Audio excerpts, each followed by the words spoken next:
की जय, महाराज की जय. माझ्या मनीचा हा काम सिद्धीने ने तुझा धर्म पित्र पुण्याईचे वर्म हेची थोर जगती. हा हेची थोर जगती. आता तू माझा पिता आहे ना आणि एवढीच माझी मनोकामना ती काय करा तुम्ही पूर्ण करावी. तूच माझा विठ्ठल आहे, तूच माझी रुक्मिणी माता आहे असं म्हणणं कुणी मानलंय? नागाबाईने. कुणापुढे मानलंय? चौथा महाराजांपुढे. बाकीचं मला काही घेणं नाही. मला देव कळत नाही, मला संत कळत नाही, संत मेळा सुद्धा कळत नाही. एवढं काम तू करावं. कन्येची ऐकोनी प्रेम सावता निरुपमा ज्ञान परम शमदम विवेक धर्म परिपूर्ण सती तो. आता या कन्येचं मनोरथ परिपूर्ण करण्यासाठी सावता महाराजांनी काय केलेलं? आता मनोरथ पूर्ण करायचे म्हणून सांगितलं होतं ना सावता महाराजांनी. कारण चौकाबाच्या घरी कोणाला आता इंद्रदेव आला होता, देवादेव आले होते, हे संत मेळा झाला होता. तिथली हकीकत आपल्या कन्येला सांगितली, पण कन्येने एकच उत्तर सांगितलं, हे मला काही पटलं. तुम्हीच फक्त मला काय करावं? देवाची भेट घालून देवे आणि हे सगळं तुम्हीच करावं असं पित्याला कन्या काय करते? आधी प्रेमानं बोलू लागलेली आहे. सकाम कर्मापेक्षा निष्काम कर्म निष्कामापेक्षा भक्ती धर्म सगुण मूर्ती प्रेम सुलभ भोळ्या भाविका. आता काय करायचं होतं? निष्काम देवाची भक्ती करायला आली पाहिजे. कारण देवाला काय करायचे? देवा मी तू आता तू मला पाव म्हणजे तुला काय करीन? नारळ फोडेल. हा भाव नाही. निष्काम देवाची भक्ती करता आली पाहिजे आणि त्याची कृपा दृष्टी माझ्यावर पडली पाहिजे. एवढीच माझी विनंती आहे. भक्ता धर्मी सगुण प्रेम त्यापुढे मोक्ष परम धर्माचे हे श्रेष्ठ धाम असे सर्व वरिष्ठ. असे सर्व वरिष्ठ. फक्त ही धर्म काय आहे? आता आम्ही कुठल्या धर्मात? वैष्णव धर्मामध्ये आलोय. हेच धर्म श्रेष्ठ काय? हे सर्वापेक्षा काय श्रेष्ठ? हे भक्ती मार्ग सर्वांमध्ये श्रेष्ठ. एवढंच करावं. अष्टांग योग यापुढे उना सगुण साक्षात्कार तैसा जाना नामदेव परीक्षा आणि ध्याना धरी मनी हा मोक्ष. हा मोक्ष म्हणजे त्या नामदेवाची परीक्षा घेतली ना अष्टांग योगापेक्षा मला हेच भक्तीवर. आता हे बघितलं ना माझ्या डोळ्याने. तुम्ही सांगितलं ना वाळवंटाच्या ठिकाणी त्या नामदेवाला मुक्ताबाईने सांगितले कच्च गाड गे म्हणून आहे का नाही? गोरोगावा का थापता याला. मग एवढं काही आताच नको. अष्टांग बाई 8 बेकार आहेत ना. हे पांडुरंगाने काय करावं? त्याचं सेवन करावं अशी नागाबाई बोलू लागलेली आहे. निरुपचार मोक्ष प्रेम सार भूमिका ही श्रेष्ठ थोर करीती याचा विचार समूळ संसार नाशे.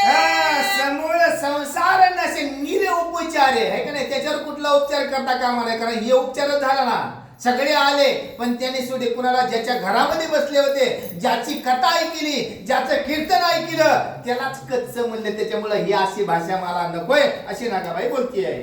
अज्ञान ग्रंथी पूर्ण नाशे विषय काम तो असे अहंकारी चित्रूप भेद दिसे ते सार मोक्षाचे.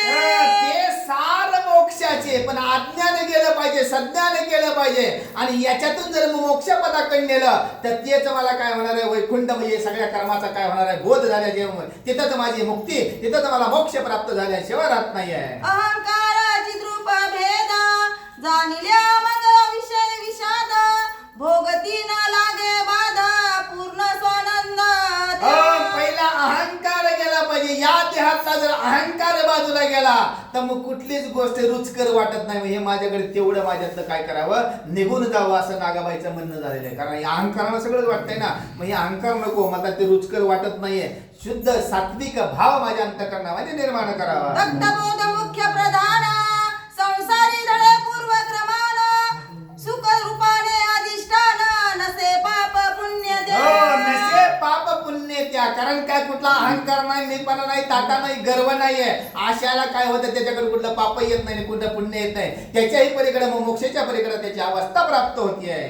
आत्मव्रत जग दिसे आनंदीची जग भासे कर्तव्य मग संपले असे परिपूर्ण अंतरी. आत्मत्व कसं हे जग भाषे. कारण सर्वात ठाई कोण आहे? माझा पांडुरंग आहे, माझा भगवंत आहे. अशी अवस्था माझ्या अंतःकरणामध्ये होणार. कारण का? अहंकार गेला तर, हे काम गेला तर, हे क्रोध गेला तर, हे लोभ गेला तर, हे मत्सर गेला तर अशी अवस्था माझी आत्मवत पांडुरंग होणार आहे आणि सर्व ठाई मला भगवंत दिसल्याशिवाय राहणार नाहीये.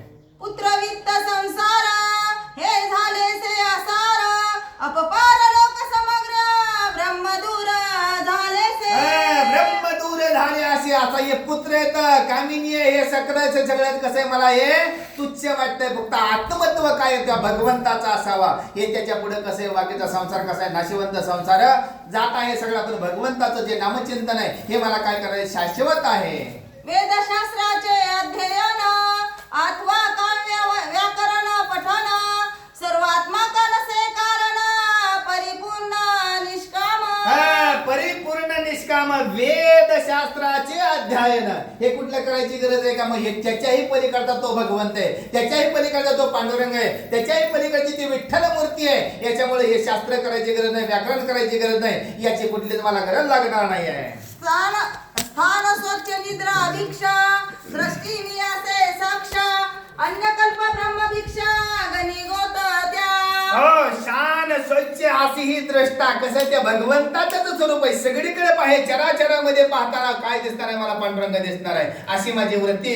आणि त्या पांडुरंगामुळे होणार आहे कारण माझ्याकडे हे कुठलाही लोभ नाही असं मला काय पाहिजे मुक्तता किंवा मोक्ष प्राप्त पाहिजे असं सांगू लागलेले आहेत वासन वशे होय व्यवहार देव मावसे असर न थांबे प्रारब्ध जोर मी नियमन विहित वासना होय व्यवहार वासना मन गेलं की बुद्धी आता बुद्धी गेली की तिकडे ती कसा व्यवहार झाल्याशिवाय राहत नाही मग व्यवहाराच्या पलीकडे मला काय पाहिजे तो भगवंत ते विठ्ठल मूर्ती आणि तेच माझ्या अंतःकरणामध्ये काय झाले पाहिजे एवढंच मला बाकीचं काहीच गरज नाही मला संत मेळा सुद्धा नको फक्त ते माझ्या वृत्तीचा पालन करावा एवढंच माझं म्हणणं आहे पिताश्री असं नागाबाई कोणाला स्वतः महाराजांना बोलू लागलेली आहे